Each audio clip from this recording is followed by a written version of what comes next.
নমস্কার সকলকে, Mithu's kitchen official চ্যানেলে আপনাদের সকলকে স্বাগত জানাই।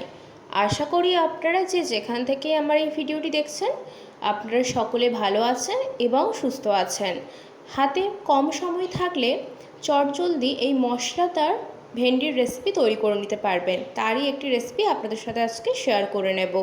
তার জন্য প্রথমেই মিক্সিং জারের মধ্যে 25 গ্রাম মতো পোস্ত সামান্য পরিমাণ জল দিয়ে খুব সুন্দর করে একটা মিহি পেস্ট তৈরি করে নিয়েছি।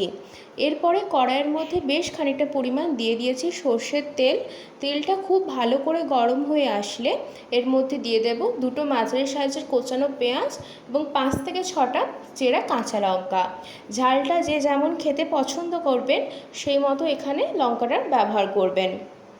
এরপরে পেঁয়াজ আর কাঁচা লঙ্কাটা খুব ভালো করে নাড়াচাড়া করে যতক্ষণ না অবধি পেঁয়াজটা একটু নরম হয়ে আসছে এবং কালারটা চেঞ্জ হয়ে যাচ্ছে ঠিক ততক্ষণ পর্যন্ত পেঁয়াজটা একটু ভেজে নিয়েছি। ঠিক এই পর্যায়ে ছোট ছোট করে টুকরো করে রাখা ভেন্ডি সেটা আমি এর মধ্যে দিয়ে দিয়েছি। এরপরে দেওয়ার পরে খুব ভালো করে ভেন্ডিটার সাথে পেঁয়াজ আর কাঁচা লঙ্কাটা ভালো করে মিশিয়ে দেব, যাতে করে পেঁয়াজ আর কাঁচা লঙ্কাটার সাথে ভেন্ডিটাও খুব ভালো করে ভাজা হয়ে যায়। এইভাবে লো টু মিডিয়াম ফ্লেমে প্রায় 5 থেকে 6 মিনিট হাতের সময় নিয়ে আমি এখানে ভেন্ডিটা নাড়াচাড়া করে একটু ভেজে নিয়েছি।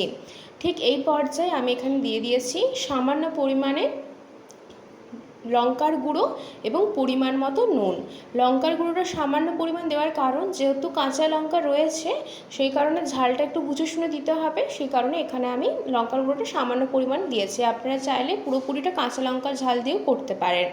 তারপরে নুন আর লঙ্কার গুঁড়োটা খুব ভালো করে ভেন্ডির সাথে মিশিয়ে দেব।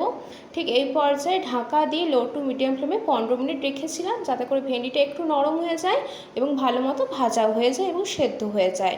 15 মিনিট পর ঢাকা খুলে আবারও খুব ভালো করে নাড়াচাড়া করে দিচ্ছি যতক্ষণ না অবধি ভেন্ডিটা একটু ভালো করে ভাজা ভাজা হয়ে আসছে।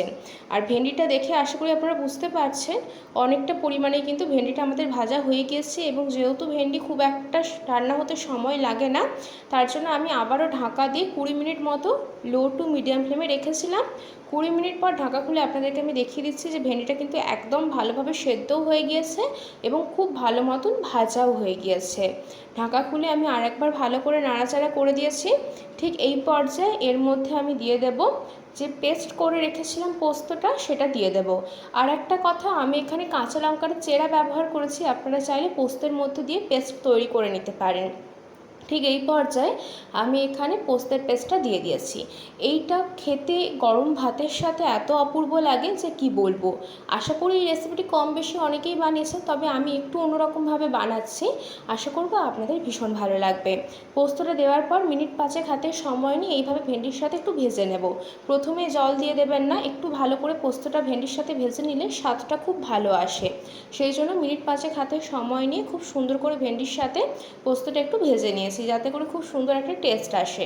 ঠিক এই পর্যায়ে আমি এর মধ্যে দিয়ে দেব আমরা যে পেস্টটা তৈরি করেছিলাম পোস্তের, সেই মিক্সিং জার ধোয়া জলটা আমি এখানে ব্যবহার করছি। আর এটা খুব একটা বেশি গ্রেভি হবে না, একদম মাখো মাখো হবে, সেই কারণে খুব একটা বেশি পরিমাণে আমি এখানে জলটা দিলাম না। জলটা দেওয়ার পরে খুব ভালো করে ভেন্ডির মধ্যে মিশিয়ে নিতে হবে, যাতে করে খুব সুন্দরভাবে জলটা মশলার সাথে মেশানো হয়ে যায়। এবং ঠিক এই পর্যায়ে লো টু মিডিয়াম ফ্লেমে আমাদেরকে অপেক্ষা করতে হবে যতক্ষণ না এটা খুব ভালোভাবে ফুটে আসছে, কারণ এটাকে আমরা একটু ফুটিয়ে নেব। আর যতটুকু জল দেখা যাচ্ছে সেটাও কিন্তু খুব সুন্দরভাবে কিন্তু কমে যাবে, কারণ ফুটতে ফুটতে জলটা কিন্তু অনেকটা পরিমাণে কমে যাবে এবং গাঢ় হয়ে যাবে। দেখুন ঠিক এই পর্যায়ে কিন্তু আমাদের এটা খুব ভালোভাবে ফুটে গিয়েছে। এই সময় আমি এখানে অর্ধেকটা পাতিলেবুর রস ওপর থেকে দিয়ে দিলাম।